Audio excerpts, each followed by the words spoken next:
Mpendwa wa msikilizaji na mtazamaji wa vipindi vyetu, karibu katika masomo ya kesha la asubuhi lenye kichwa Muinue Yesu juu. Hivyo hapo ulipo kaa usibanduke, ni kusihi tu makinika nasi hadi tamati.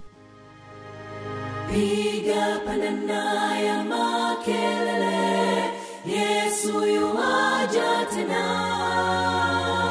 Ipaza sauti, imba sana.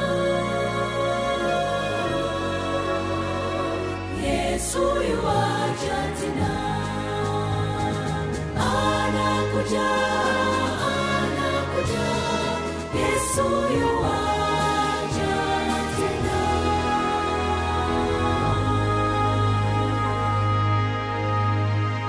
Na ikiwa ni Juni 11, kujifunza kutoka kwa mwalimu wa mbinguni. Naye ataketi kama asafishaye fedha na kuitakasa, naye atawatakasa wana wa Lawi, atawasafisha kama dhahabu na fedha, nao watamtolea Bwana dhabihu katika haki. Malaki 3:3. Tufumbe macho tupate kuomba.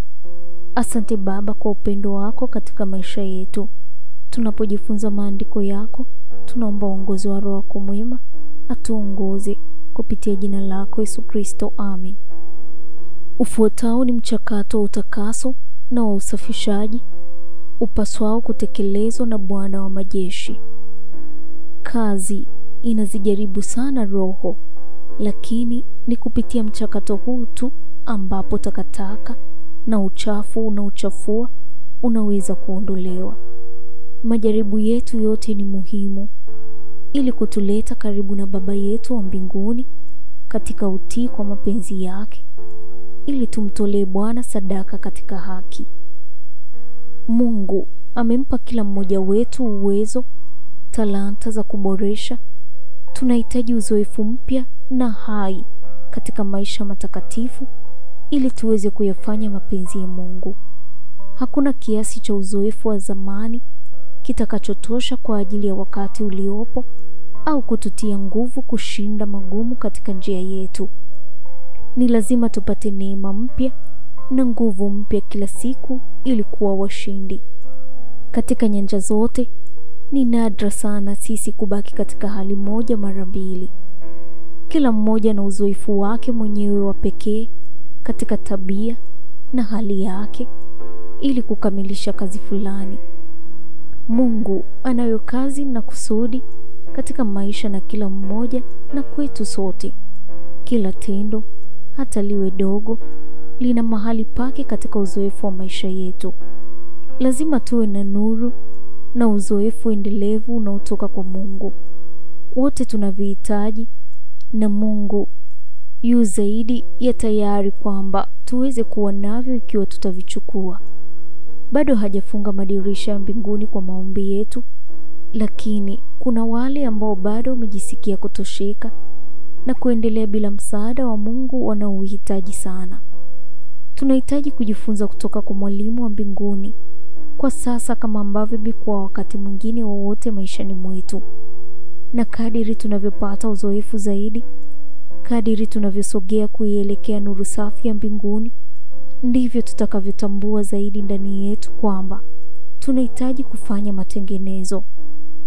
Wote tunaweza kufanya kazi nzuri katika kuwabariki wengine ikiwa tutaomba ushauri wa Mungu na kuufuata katika utii na imani.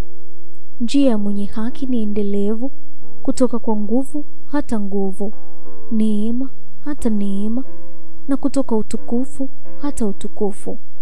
Nuru ya Mungu itaongezeka zaidi na zaidi kulingana na kusonga kwetu mbele na kutufanya tustahili kukabili majukumu na dharura zilizo mbele yetu.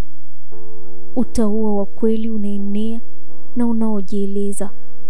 Mtunga Zaburi anasema, sikusitiri haki yako moyoni mwangu, nimetangaza uaminifu wako na wokovu wako. Sikuficha fadhili zako wala kweli yako katika kusanyiko kubwa. Zaburi 40:10. Popote palipo na upendo wa Mungu, wakati wote kuna kuwa na shauku ya kuuonesha. ni vigumu kwetu kujisalimisha kwenye usulubishaji wa nafsi.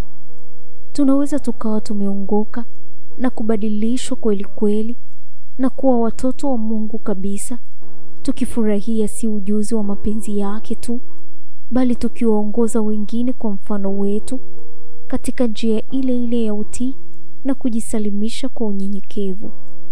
Utasoma The Review and Herald la Juni 22, 1886. Huu ni mwisho wa somo letu la Juni 11, kujifunza kutoka kwa mwalimu wa mbinguni. Tufumbe macho tupate kuomba. Asante Baba kwa somo hili zuri. Asante kwa mafundisho unayotufundisha siku kwa siku kutoka kwako. Tunajikabidhi kwako, tembea pamoja nasi kupitia jina lako Yesu Kristo. Amen.